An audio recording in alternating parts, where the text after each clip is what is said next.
अथ श्रीनृसिंहस्तुतिः।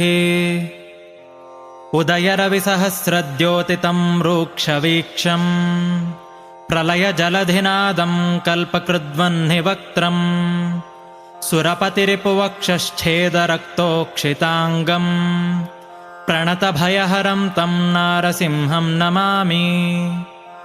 प्रलयरविकरालाकाररुक्चक्रवालम् विरलयदुरुरोचीरोचिता शान्तराल प्रतिभयतमकोपात्युत्कटोच्चाट्टहासिन् दह दह नरसिंहासह्य वीर्याहितं मे।